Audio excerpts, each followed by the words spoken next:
Son las 19 horas del sábado 4 de abril del año 2020. Estamos en la Ciudad de México, en el Palacio Nacional, e iniciamos la conferencia diaria sobre la situación de la pandemia por el nuevo coronavirus SARS-CoV-2 que produce la enfermedad COVID.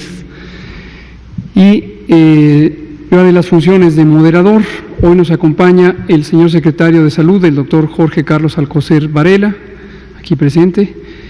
También el director general del Instituto Mexicano del Seguro Social, el maestro Zoe Robledo Aburto. También el director de prestaciones médicas del Seguro Social, el doctor Víctor Hugo Borja Aburto. Y también nuestro querido amigo, el coordinador general médico del Instituto de Salud para el Bienestar, el doctor Alejandro Sbarch Pérez. Y en seguimiento a lo que comentó esta mañana el presidente, vamos a informar sobre el tema específico de la formación y reclutamiento de los profesionales de la salud. Maestro. Buenas noches. Gusto en saludarlos. Cumplimos 92 días de estar atentos a la visita, a la presencia mundial de un virus desconocido. Esta es la 37ª ocasión de esta conferencia y como en muchas cosas de nuestro México, es una situación inédita que se ha mantenido afortunadamente con el objetivo de comunicar, de no ocultar y de resaltar lo más importante para México en esta epidemia. Hemos agradecido a toda la población mexicana su solidaridad, su presencia, su real humanismo para enfrentar esta epidemia. Pero lo reitero hoy con mucho gusto y con mucha seguridad de que gracias a nuestra población vamos a seguir y seguiremos saliendo adelante. Pero hoy es otro día también muy preciado, el llamado a nuestros trabajadores de salud, a nuestras enfermeras, a nuestros médicos, a nuestros técnicos, a todos los que están en la trinchera de la salud ante este enemigo. La jornada de reclutamiento, como ya dijo el subsecretario y vocero, el doctor Hugo López-Gatell, es un llamado a quienes quieran cumplir con ese juramento que todos los médicos hacemos y nos une por el bien, nos une por la salud, nos une por la solidaridad y el deber con el prójimo. Esta es nuestra tarea y por lo tanto cedo el micrófono a nuestro vocero para que conduzca esta 37ª ocasión de la comunicación. Muchas gracias, secretario. Me voy a permitir pararme, si me permite, para comentar sobre el informe técnico y dar paso al tema central de la conferencia. Como es costumbre, representamos en esta gráfica en los últimos pocos días cómo participan las distintas regiones del mundo, los distintos continentes, en la transmisión de la enfermedad. En esta tabla se ven, como es costumbre, las distintas regiones en las que está organizada la Organización Mundial de la Salud, y es de destacar que la región de Europa representa el 52% de la contribución de la epidemia en las últimas 24 horas, mientras que la región de América es 40%. Estos números van a ir cambiando progresivamente, esperamos por el bien de Europa, irán disminuyendo los porcentajes de Europa. Desafortunadamente, lo esperable es que la región de América empiece a repuntar como la región con la transmisión más activa, y la transmisión más activa la estimamos precisamente por la proporción de los casos que ocurren en las últimas 24 horas, su distribución por los continentes. La siguiente. En el caso de México, hemos acumulado desafortunadamente 1.890 casos, pero una proporción semejante a la que ocurre en el mundo, que es 3/4 partes, son de las últimas 14 días, es decir, son los que están todavía activos como casos infectantes, pero ya 1/4 parte son los que han dejado de ser contagiosos, dada la fecha en que iniciaron los síntomas. Tenemos también casi 9.500 casos que han sido determinados como negativos, y esto cabe recordar que los casos se estudian a partir de los síntomas. Las personas enfermas tienen síntomas característicos de COVID: tos, fiebre, dolor de garganta, dolor de cabeza, dolor muscular, y los miembros del personal de salud los identifican cuando acuden a consulta. Al identificarlos, reconocen en ellos que se cumplen las definiciones de caso sospechoso y se indica la toma de una muestra para comprobar por laboratorio si se tiene o no el virus SARS-CoV-2. Entonces, solamente estas casi 1.890 son los que han sido confirmados. Sin embargo, han resultado negativos los 9.500, casi 9.500. Y esta cifra de sospechosos, como hemos visto todos los días, es los que están en estudio en las últimas 24 horas. Mañana estos aparecerán o aquí o acá, y aquí habrá un número diferente que no es predecible porque depende de nuevos casos que se irán incorporando. Muy desafortunadamente, acumulamos 79 personas que han perdido la vida por las complicaciones de esta enfermedad, y como se verá en las siguientes diapositivas, estas personas desafortunadamente tenían enfermedades crónicas o edad avanzada como los determinantes principales de que se haya complicado la enfermedad. En términos del mapa, sigámosle la secuencia a esto. La zona metropolitana del Valle de México es la zona más afectada. Cabe aclarar que aunque aquí pintamos de color amarillo todo el Estado de México, en realidad la enorme mayoría de los casos están en la región del Valle de México, no es en las zonas más periféricas del Estado de México. Lo mismo pasa con Jalisco, es la zona metropolitana de Guadalajara y no los distintos otros municipios. El caso de Puebla también es la ciudad de Puebla. La siguiente. Aquí se ve la distribución de casos por entidad federativa, con la Ciudad de México teniendo esta mayor participación. No es sorpresa, es la zona más poblada, el 25%, la cuarta parte gruesamente de la población de México reside en la Ciudad de México, y eso explica que haya una mayor cantidad de casos. Cuando lo vemos en la siguiente diapositiva en proporción o como referencia a la cantidad de población, en la siguiente diapositiva, se puede apreciar que también en la siguiente diapositiva, la tasa de incidencia es esta medida de cuántos casos ocurren por cada 100,000 personas. Se podría estimar por cada millón o por cada 100 o por cada 1,000, pero aquí lo que vemos es 5.2 casos por cada 100,000 personas en la Ciudad de México han tenido esta enfermedad COVID. Y así para las distintas entidades federativas.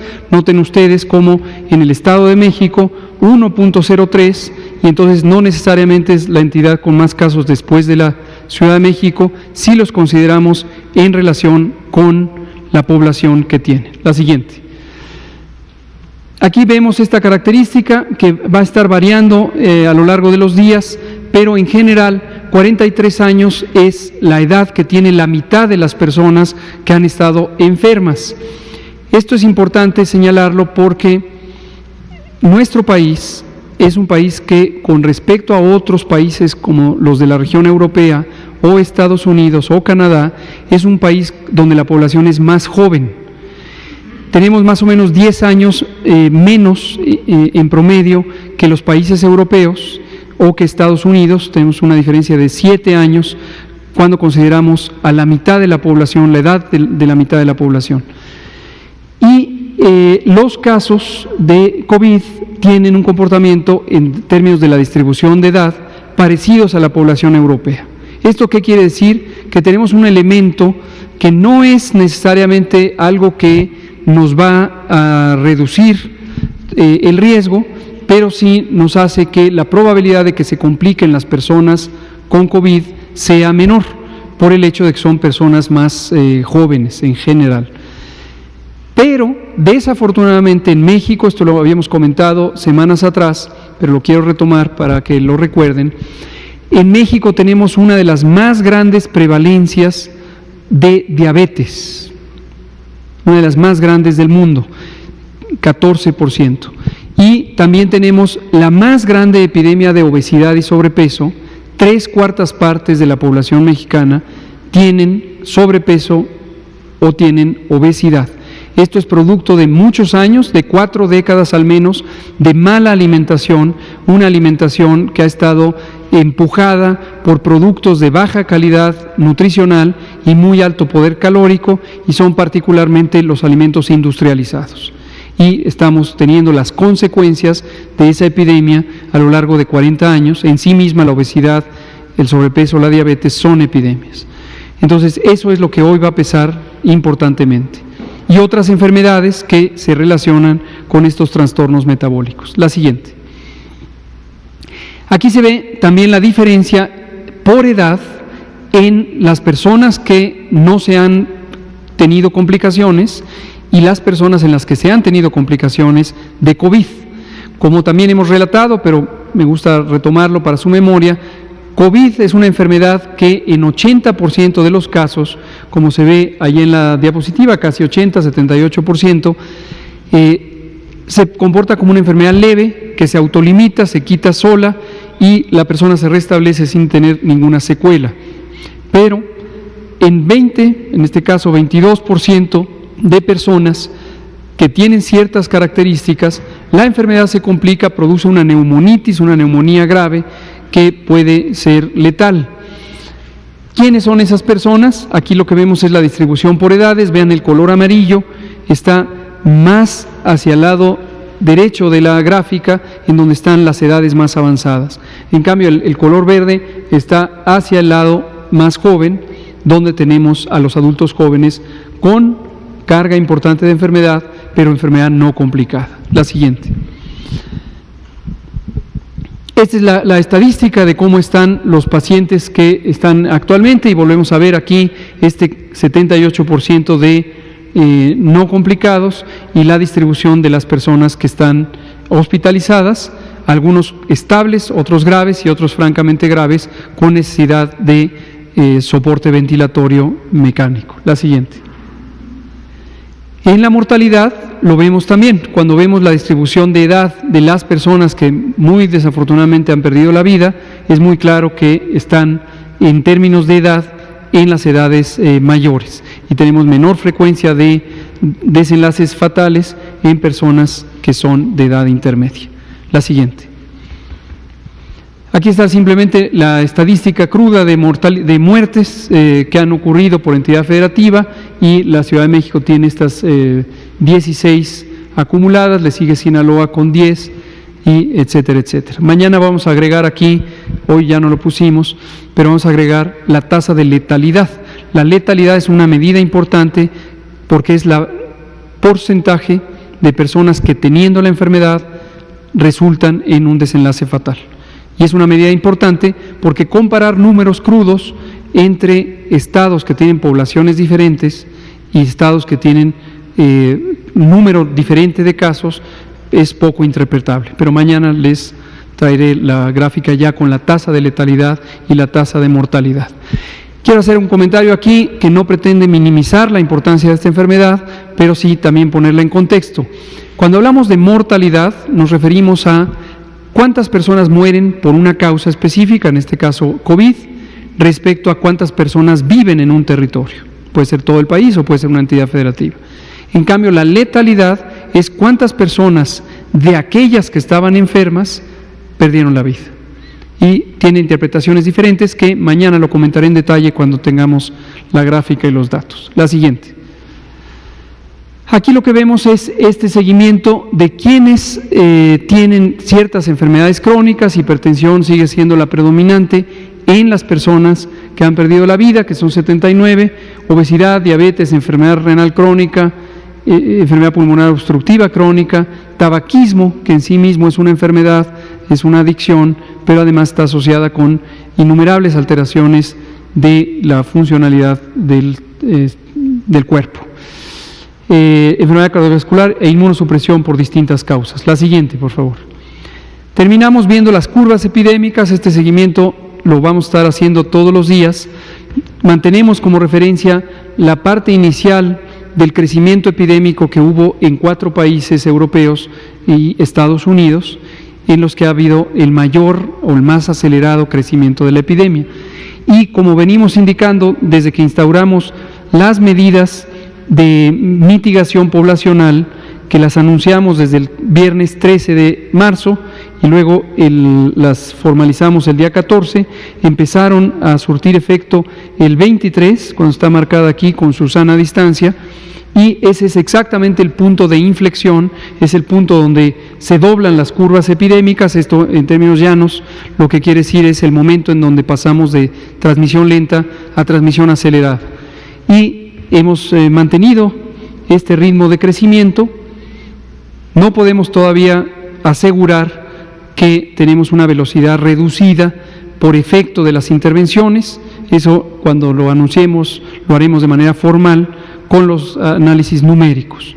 Sin embargo, nos gusta que visualmente conozcan ustedes los datos en tiempo real todos los días. La siguiente.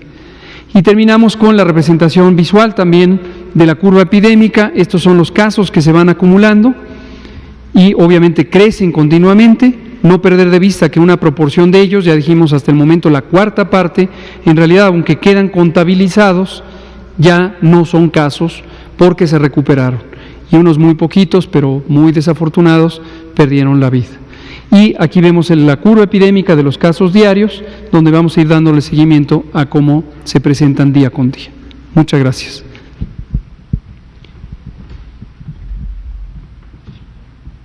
Pasamos entonces, le pedimos al doctor Sbartz, ¿no? Tú eres el que, si nos comenta sobre los recursos humanos. ¿Podríamos poner la convocatoria?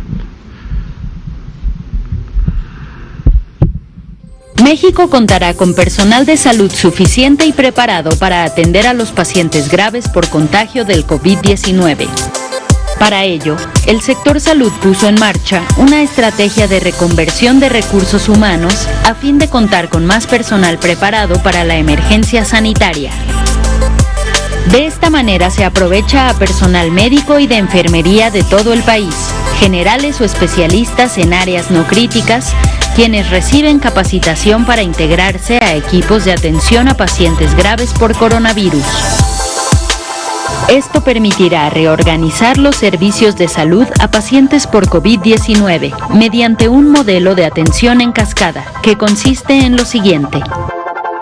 Un médico o médica especialista en tratamiento de terapia intensiva se convertirá en jefe de un grupo compuesto por otros 5 médicos o médicas generales o especialistas en otras áreas, pero que hayan sido capacitados para COVID-19. De esta forma, un intensivista podrá estar a cargo de la atención de 25 pacientes críticos con el apoyo de otros médicos generales o especialistas. Y el mismo esquema se repite para el caso del personal de enfermería. Para reducir tiempos y evitar traslados de personal en este momento crítico de la pandemia, la capacitación del personal de salud se imparte con una plataforma de capacitación continua a través de contenidos especializados y disponibles en la página de internet coviduty.salud.gov.mx. Los contenidos fueron diseñados por un grupo de expertos nacionales e internacionales y contemplan las siguientes temáticas: protección personal y prevención de infecciones, reconversión hospitalaria, apoyo a personal médico intensivista, manejo del paciente crítico, manejo técnico de ventiladores. La capacitación se complementa con un foro virtual con micrófonos abiertos que se efectúa desde la sede del Instituto de Salud para el Bienestar todos los días de 5 a 7 de la noche, a fin de que el personal médico y de enfermería interactúe en tiempo real con los expertos para resolver dudas y fortalecer conocimientos. El foro virtual con micrófonos abiertos permite el intercambio de los expertos de manera simultánea hasta con 500 personas que pueden encontrarse en cualquier punto del país. Adicionalmente, el personal de salud tiene a su disposición contenidos para mantenerse actualizado en el tratamiento del COVID-19 y tiene acceso permanente a un sistema de interconsultas médicas con el servicio de terapia intensiva del Instituto Nacional de Nutrición. Si quieres sumarte a los equipos de atención a pacientes por COVID-19, regístrate y capacítate en coviduty.salud.gov.mx. Esta es la hora de las médicas y los médicos de la patria.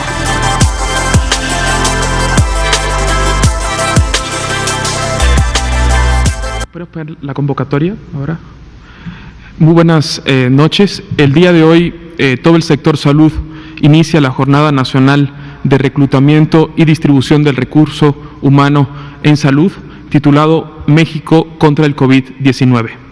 El objetivo que tenemos, ya lo hemos hablado en días anteriores, existe un déficit crítico de recurso humano para la salud y el sector salud se ha planteado la meta de que todo paciente que tenga COVID-19 sea tratado por un equipo con el conocimiento necesario, con la especialización requerida y con el compromiso adecuado, ¿no?, para atender a estos pacientes.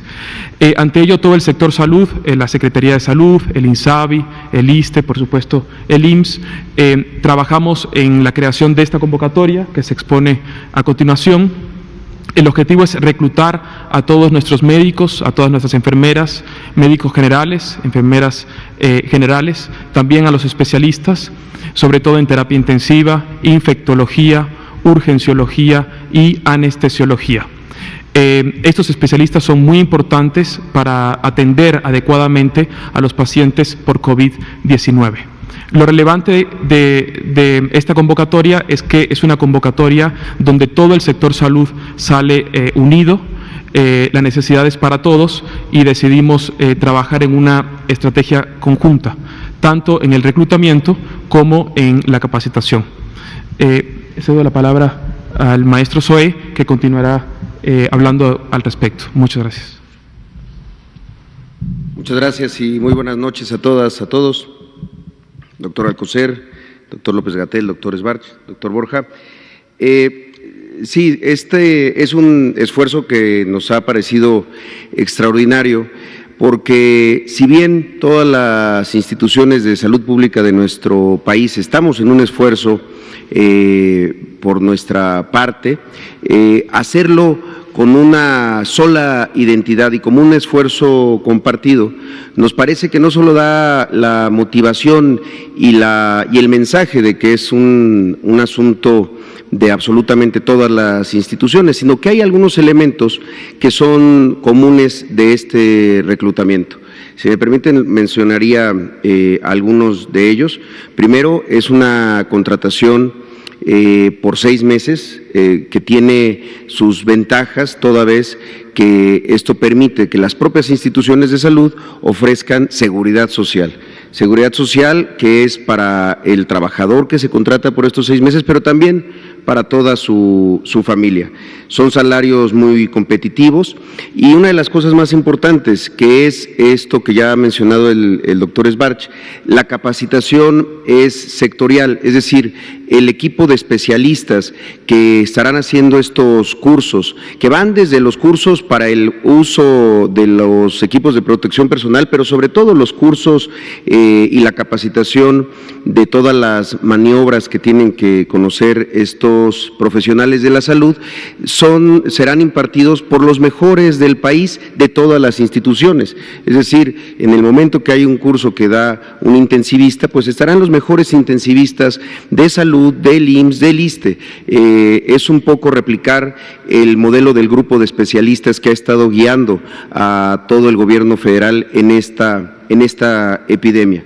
Asimismo, como se mencionó en la mañana por parte del doctor Borja y por parte del doctor Alcocer, pues tiene un incentivo adicional en particular para los médicos generales que a partir del día de hoy iniciaron en su preregistro del examen nacional de aspirantes a residencias médicas y que y el proceso que inicia durante estos meses, ustedes lo saben, es un examen que se presenta en septiembre y que tiene que ver con estos 2 puntos adicionales para aquellos que acudan a este reclutamiento. Y tiene que ver con una cosa, son 2 puntos no como déjenme ponerlo así, no es una dádiva, es un elemento de conocimiento de que durante esos 6 meses estarán dedicados en cuerpo y alma a la atención de la epidemia y sería un poco difícil pensar que adicionalmente a eso tengan el tiempo suficiente para presentar el que dicen, yo no soy doctor, pero dicen que es el examen más difícil que existe en nuestro país de todas las disciplinas.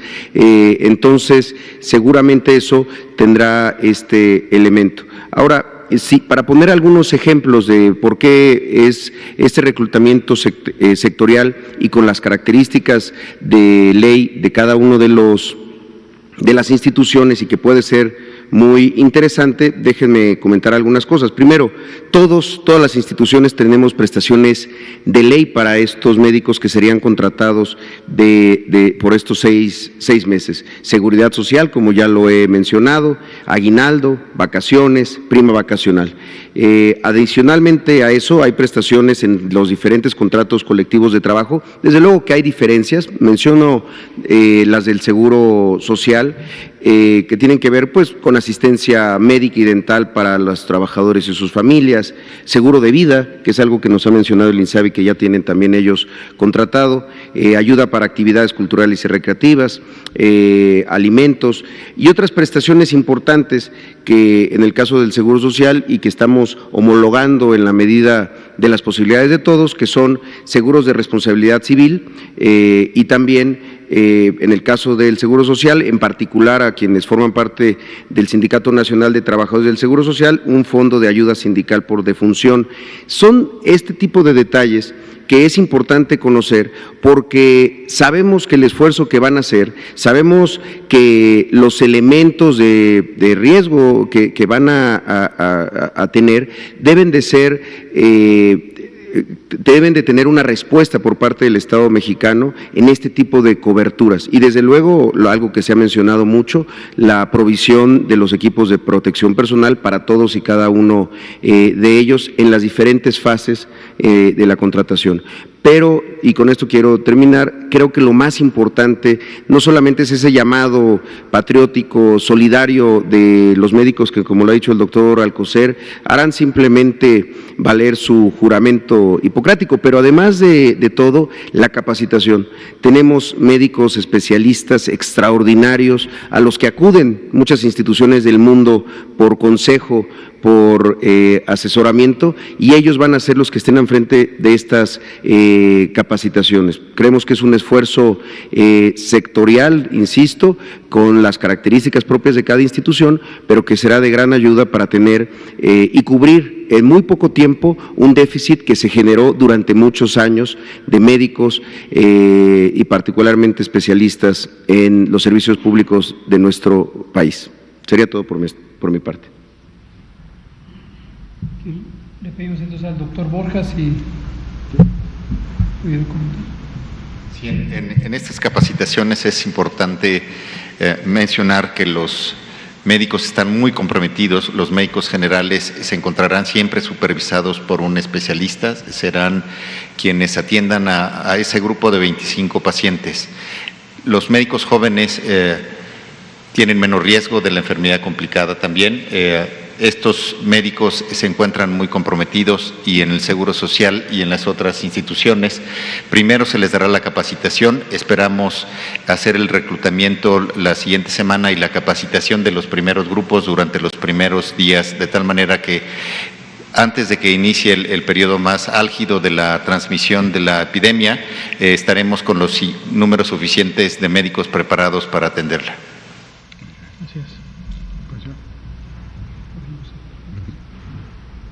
Vamos a abrir entonces a preguntas y respuestas.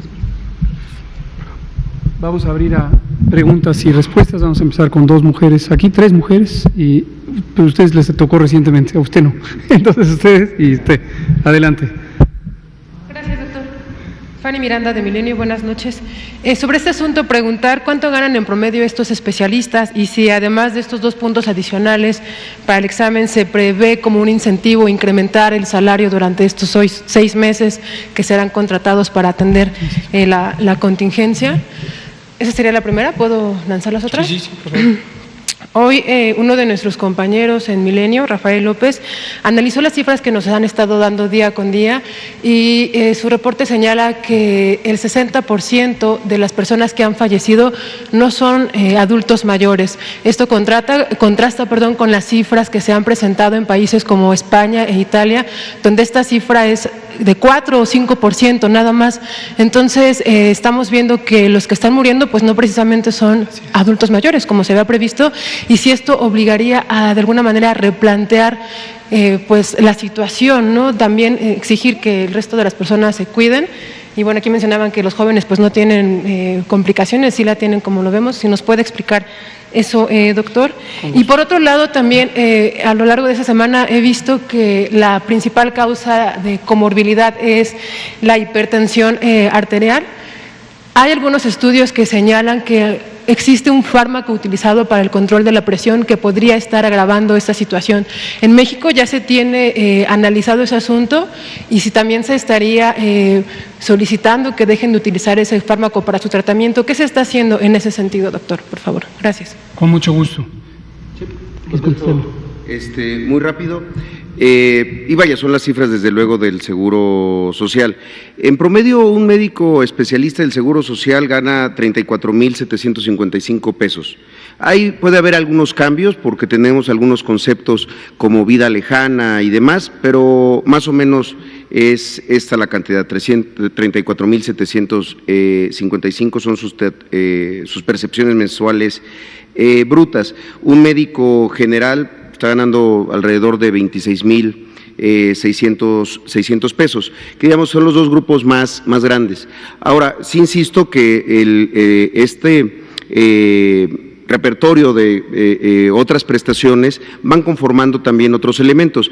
Ahora, parte de la convocatoria que es sectorial y que son los puntos en común en donde todos vamos a hacer lo mismo, además de esta contratación por 6 meses, tiene que pasar por un mes de salario por adelantado, es decir, estamos haciendo un esfuerzo para que se pague por adelantado el primer mes, un pago de viáticos, que si bien hay algunos que ya están establecidos por ley en los contratos colectivos de trabajo, se está haciendo una definición exactamente de cuánto será ese monto de pago de viáticos. Hay que considerar que algunos doctores, algunos médicos generales, por ejemplo, van a venir de algunas otras partes del país, además de lo que ya se ha comentado de los 2 puntos para el examen nacional de aspirantes a residencias médicas.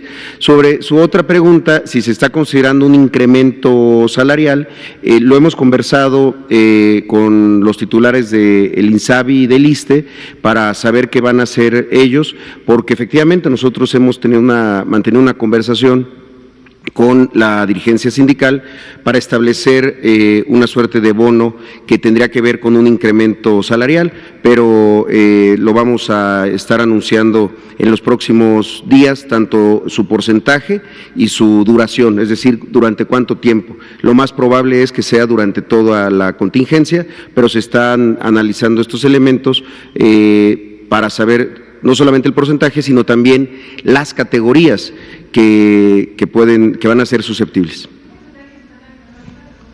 No, estamos analizando el porcentaje y quiero hablar de él cuando ya lo tengamos listo para darlo a conocer, ya no para que no sea una suposición, pero estamos muy cerca de darlo a conocer. Sobre este fenómeno de los adultos mayores comparado con las personas más jóvenes, es exactamente lo que acabo de explicar. México tiene la distribución de edad de la población es considerablemente joven cuando comparamos con los países europeos. Por ejemplo, Italia, España, Francia tienen el 50% de su población está por debajo de los 43 años o los 38 años. En México la edad, si tenemos la mitad de la población, está por debajo de los 27 años. Esa es la mediana de edad. Y eso es un aspecto positivo en la medida en que tenemos una población más joven. Desde luego, cuando hablamos de la mitad de la población es que la otra mitad también está más joven. Y es un aspecto positivo respecto a la epidemia de coronavirus. Pero, como usted muy bien observa, y lo acabo de comentar, tenemos una población con una salud crónicamente deteriorada. La magnitud de la epidemia de obesidad, de sobrepeso, de diabetes, y con ellas un conjunto de enfermedades crónicas como la hipertensión, que están asociadas con las mismas causas, nos pesa. Literalmente, el sobrepeso nos pesa, la obesidad nos pesa poblacionalmente, y hoy enfrentamos una epidemia de COVID con estos estragos prolongados de la mala alimentación. E insisto, la mala alimentación no es un fenómeno que dependa solamente de la voluntad de los individuos. Equivocadamente a veces se le atribuye una responsabilidad al individuo sobre lo que come y cómo se alimenta, pero en realidad la causa raíz, la causa principal es qué alimentos están disponibles. Y en México tenemos una monstruosa y monumental sobreoferta de alimentos industrializados de muy bajo valor nutricional y altísimo poder calórico en forma de bebidas o en forma de productos industrializados sólidos. Para darles una idea, y hablando del tamaño de la mortalidad, en México en promedio mueren 600,000 personas todos los años por todas las causas registradas, 600,000, precisamente en los últimos 10 años. Antes eran 580,000, etcétera, pero 600,000. La mitad de estas muertes, es decir, 300,000, están relacionadas con una mala alimentación. Una mala alimentación. Y las primeras causas de muerte en México, y esto es independiente de la epidemia de COVID, son diabetes, enfermedad cardiovascular, enfermedad cerebrovascular, cáncer, insuficiencia del hígado, es decir, enfermedad crónica del hígado, etcétera, etcétera. Entonces, la mitad son por causas atribuibles a una mala alimentación. Y hay 4 elementos que son particularmente importantes, y es el exceso de sal, el exceso de grasa, el exceso de azúcar y el exceso de calorías totales. Entonces, esa es la situación con la que se enfrenta México al inicio de la epidemia de COVID, y obviamente pues es la realidad con la que hay que estar trabajando. Por eso hemos dicho, nuestro mensaje no es exclusivo para adultos mayores. Retomemos lo que hemos dicho.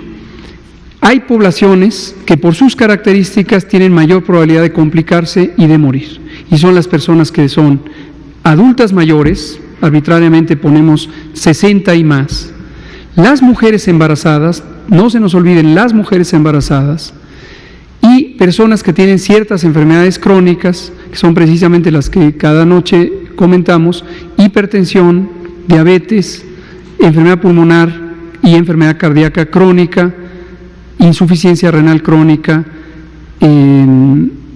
inmunosupresión por cualquier causa, que puede ser por cáncer, por quimioterapia, por los estragos de los medicamentos inmunosupresores, las personas que viven con VIH y han tenido un desgaste del sistema inmune. Y sí, efectivamente son poblaciones con las que hay que tener mayor cuidado que no se vayan a infectar. Ahora, pero también me gustaría dejar en claro, la medida de aislamiento, cuando decimos quédate en casa, no es solo quédate en casa si tienes estas situaciones, es quédate en casa todos y todas, porque eso es un efecto positivo masivo. En la medida en que la mayoría de las personas estén fuera del espacio público, se reducen los contagios. Sobre la hipertensión. Esto es evidencia científica útil, pero todavía no totalmente concluyente. Se ha identificado que cierta molécula es una proteína que es un receptor de una sustancia que participa en la regulación de la presión arterial en condiciones normales. Es una sustancia que se llama angiotensina, y en las células existe, sobre todo en las células del riñón, existe una proteína que está en cada una de las células, son varias moléculas de proteína, y se ha hecho algunas investigaciones que sugieren que el virus puede facilitar su acceso a las células a través de este mecanismo de transporte. Y por eso se llegó a la idea de que podría ser que los medicamentos antihipertensivos que modifican la respuesta a esta sustancia y su receptor podrían alterar la respuesta al virus. Todavía no hay una evidencia concluyente que lleve de manera directa a cambiar los tratamientos antihipertensivos. Por ahora sí, no, insisto, en el mundo entero no existe una evidencia concluyente que diga debe suspenderse tal o cual medicamento antihipertensivo. Usted y también usted. Adelante. Quiero preguntar preguntarles, dieron los sueldos para los médicos, especialistas y generales en el IMSS. Quiero saber cuáles son los sueldos en la Secretaría de Salud y si piensan homologarlos durante la epidemia. También quiero saber cuántos serían los sueldos para las enfermeras y cuántas enfermeras piensan contratar o hacen falta para esta epidemia. Quiero preguntarles si los profesionales de la salud jóvenes están decidiendo unirse a esta convocatoria o cómo están reaccionando a ella. Y por otro lado, quiero preguntarles cómo catalogan o cómo clasifican a los casos leves que se mandan a aislamiento en su casa. Gracias. Perdón, no entendí la última pregunta. ¿A qué se refiere con cómo se clasifican? Sí, creo que la planteé raro. ¿Qué seguimiento se les da, a los casos leves, a los que no se les hace la prueba, pero sí se aíslan? Toda persona, gracias por la pregunta, me voy a dirigir a la audiencia. Toda persona que padezca los síntomas de COVID y exista la sospecha clínica de que padece COVID y no sea una persona en las situaciones con mayor riesgo de complicarse, las que acabo de mencionar, edad avanzada, mujer embarazada o enfermedades crónicas, es recomendable que no vaya a las unidades de salud. Esto lo hemos comentado también en previsión desde el inicio, desde que empezó la epidemia en el mundo, porque ya lo vimos lo que ocurrió en otros países. La enorme mayoría, 80%, 8 de cada 10 personas jóvenes sin enfermedad crónica y que no sean mujeres embarazadas, van a tener una enfermedad que se autolimita en 10 días, 14 días máximo, ya no van a tener ni síntomas ni van a tener un contagio eficiente. Si estas personas conocen esa realidad y evitan ir a consulta, entonces no saturan, evitamos saturar los hospitales y además evitamos contagios en las salas de espera de los hospitales y de las unidades de salud. Dejamos en claro, todas las personas tienen en México derecho a la atención de la salud. Entonces, si alguien tiene una duda legítima le preocupa pensar que se pudiera complicar o hay un signo de alarma que identifica, por ejemplo, la dificultad respiratoria, y hemos dejado en claro que dificultad respiratoria no es la sensación incómoda de tener la nariz tapada. Dificultad respiratoria es la sensación de no poder oxigenar suficientemente el cuerpo, es decir, la sensación de que falta aire o se fatiga la persona al dar unos pocos pasos. Sea quien sea, tenga o no las condiciones que lo hacen susceptible a complicarse, si alguien tiene esa característica debe acudir a consulta. Y hemos puesto a disposición desde la semana pasada, en sábado precisamente la presentamos, la aplicación móvil que permite orientar a la ciudadanía sobre la mejor manera de proceder.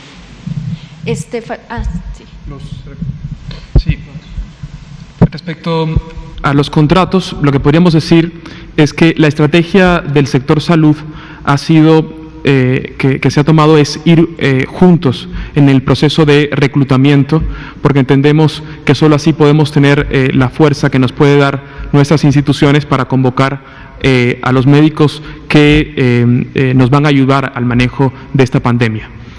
Hemos logrado coincidir en 3 aspectos fundamentales. El primero es viáticos para todos nuestros compañeros que se inscriban a la convocatoria. El segundo es, vamos a hacer un esfuerzo sectorial para que podamos garantizar un mes por adelantado. La razón de esto es que nuestros colegas tenían una profunda incertidumbre, muy legítima, porque empezaban a trabajar y hasta 3 meses después les pagaban. Entonces, el objetivo es anular por completo esa incertidumbre, garantizando el primer pago por adelantado.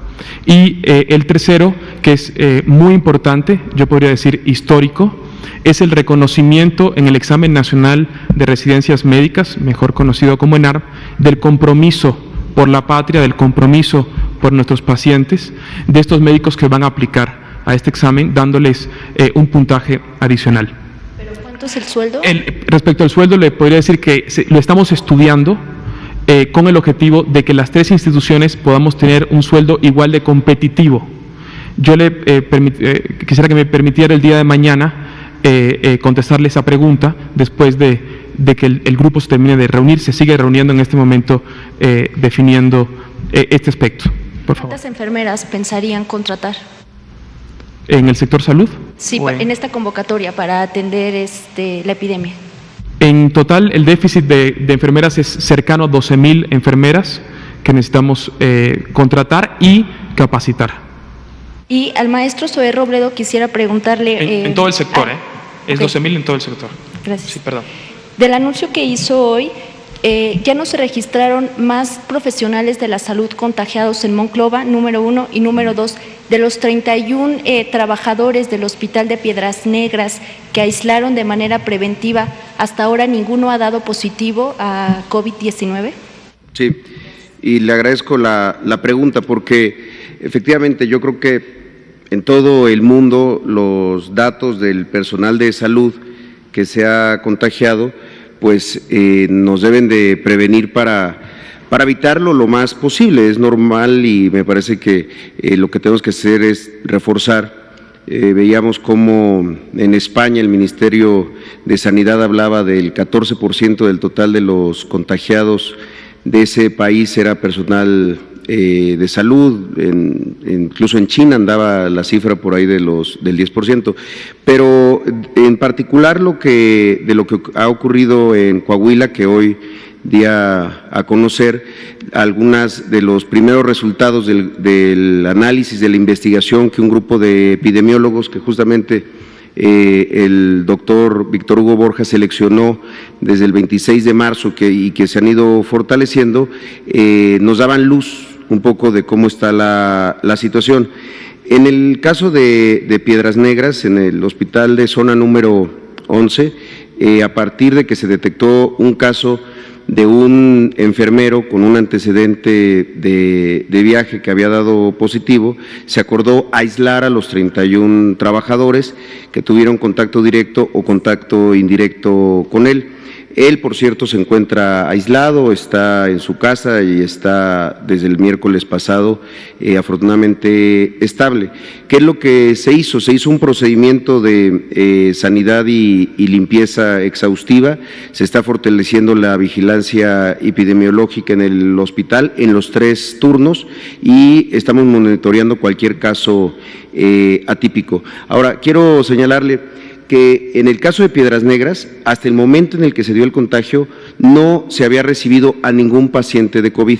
Es importante decirlo, no fue un contagio hospitalario, digamos, fue un contagio que ocurrió fuera de las instalaciones del hospital y por eso a los 31 contactos pues se les está siguiendo el protocolo de aislamiento y estamos observando que no presenten síntomas. Hasta ahorita ninguno. No, hasta el momento no. Muy bien. La compañera… usted estaba pendiente. Sí, quedan 10 minutos, vamos a darle prisa. Del Sistema Público de Radiodifusión, Canal 14. Muy buenas noches a todos. Mi primera pregunta sería si en la estrategia que ustedes están implementando están considerando también los factores de salud mental que están afectando a la población. Y la segunda sería, hay algunos testimonios de que uno de los síntomas es la pérdida de olfato, la diarrea. No sé si esto es cierto o no. Y no sé si usted nos podría platicar sobre los nuevos protocolos en el aeropuerto. Le comento sobre la última y me paso a las otras. En el aeropuerto, en los 5 aeropuertos donde tenemos el mayor afluente de vuelos provenientes de Estados Unidos, desde el sábado pasado decidimos instaurar un nuevo operativo de tamizaje de filtro en donde estamos teniendo el auxilio de el plan DN3 de las Fuerzas Armadas. Esto, ¿cuál fue la razón?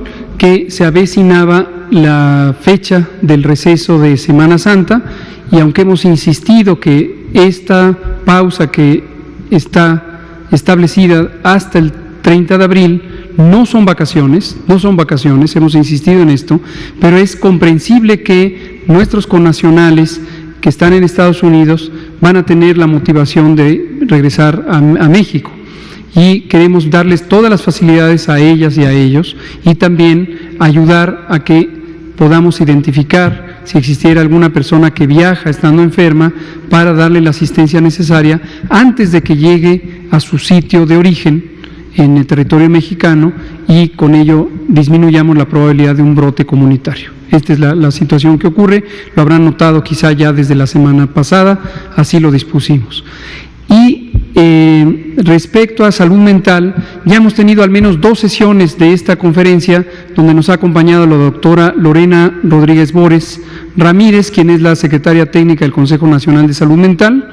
Tenemos la intención de que la próxima semana vuelva a venir ella, también con nuestros colegas de la Dirección de Servicios de Atención Psiquiátrica, el doctor Juan Manuel Quijada, y con nuestros colegas de la Comisión Nacional contra las Adicciones, Gadi Savicki y Jorge González Olvera. Y los vamos a traer precisamente para que sigan abundando sobre lo que significa la salud mental en una situación como esta, cómo se puede exacerbar algunos problemas de salud mental, incluidas las adicciones. Entonces, sí, es un tema que vamos a seguir tratando. Los síntomas. Lo de los síntomas, son síntomas accesorios. De repente, comentábamos ayer respecto al tema de los cubrebocas, podría ser lo mismo para el tema de los antihipertensivos. No pierdan de vista que a veces el eco informativo que se hace en los medios públicos, formales o informales, a partir de una pequeña noticia sin una base científica muy sólida o sin una clara representatividad, se empieza a hacer una cadena de información. Hoy, por ejemplo, salió de un medicamento antiparasitario que se llama ivermectina y hay una gran escalada noticiosa de un fenómeno que científicamente es muy precario todavía. Es una observación muy preliminar basada en experimentos de laboratorio que identifica una supuesta supresión del COVID, del SARS-CoV-2, por este medicamento. Entonces, es un poco intrascendente. Efectivamente, en cualquier infección respiratoria, COVID o no COVID, es común que se pierda temporalmente el olfato, a veces por periodos prolongados, en la medida en que hay destrucción de los tejidos o de las células de la zona de percepción del olfato en la parte superior de la nariz y de la faringe. ¿Sí? Nos quedan 5 minutos, el compañero, para que no sean puras mujeres, y luego terminamos con una mujer. Gracias, buenas noches.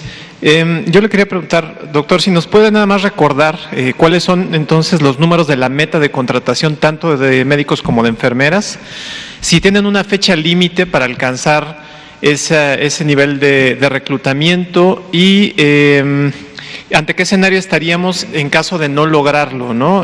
También les quiero preguntar si tienen algún cálculo de cuántos recursos en total se van a erogar en este proceso de reclutamiento. Y aprovechando, ¿cómo le van a garantizar seguridad a los médicos en ciertas zonas, tomando en cuenta el alto nivel de inseguridad que hay en algunas regiones? Muy bien, sí, con mucho gusto. Bueno, el día de hoy lanzamos la Jornada Nacional de Reclutamiento para nuestras médicas, nuestros médicos, nuestras enfermeras, nuestros enfermeros. Mañana iniciamos el proceso de registro de las solicitudes. Inicia el periodo de selección del personal. El 6 de abril inician las contrataciones. Ya ese día tenemos que tener como sector iniciado el proceso de contrataciones. Entre el 7 y el 9 de abril nuestra meta es contratar del 20 al 25% de nuestro déficit, de nuestra necesidad para atender COVID. Entre el 10 y el 13 de abril vamos a tener entre el 40 y el 50% de nuestro recurso humano. Del 14 al 17, el 70 al 75% del recurso, para finalmente del 18 al 20, contratar del 90 al 100% de nuestro recurso para atender el COVID. Esa es la meta que se ha planteado el sector. Para ello lanzó esta convocatoria. Les pedimos muy atentamente que nos ayuden en la difusión de la misma. Necesitamos un número importante de recurso humano especializado, tanto de enfermeras y enfermeros como médicos y doctoras, pero también de médicos generales y de enfermeras generales que nos ayuden al esquema optimizado de recurso humano, de que un médico especialista pueda llegar a distribuir su capacidad en una segunda línea capacitada de profesionales. ¿Puedes decir la cifra entonces total de médicos y de enfermeras? Sí, claro. Mire, la meta total de médicos es de 6.600 y de enfermeras es de 12.300. Números más. ¿Y qué va a pasar en caso de que por alguna razón la convocatoria no tenga el éxito deseado? ¿Qué escenario puede haber? Sí. Bueno, como ustedes saben, estamos actuando en dos líneas. Por un lado, reclutando para tener recurso humano capacitado, pero por otro lado, el propio recurso humano ya existente en las unidades y el que está siendo contratado, ya se está incorporando en esas acciones, se optimiza por un modelo en cascada que fue el explicado, en el cual nuestros médicos especialistas controlan y supervisan una segunda línea de médicos generales o especialistas que permiten atender a una masa mucho más grande de pacientes. Con este modelo optimizado, ya llegamos a la cobertura total de los pacientes. Lo que queremos garantizar es enriquecer ese modelo con el nuevo recurso contratado. No nos va a dar tiempo ya de la última pregunta, la dejamos para mañana. Les recuerdo que seguimos en la Jornada Nacional de Sana Distancia. Empezó originalmente el 23 de marzo, luego se intensificó el 30 de marzo y es hasta el 30 de abril. Nos falta, no son vacaciones. En la medida en que usted se quede en su casa, que no salga, que estemos fuera del espacio público, la gran mayoría de las personas vamos a hacer más lenta la transmisión de esta enfermedad. En la fase 3, que irremediablemente va a llegar, vamos a tener menos casos, mayor posibilidad de atenderlos a todos y vamos a salvar vidas, pero depende de la respuesta de todas y todos. Quédese en su casa, quédese en su casa, quédese en su casa. Gracias.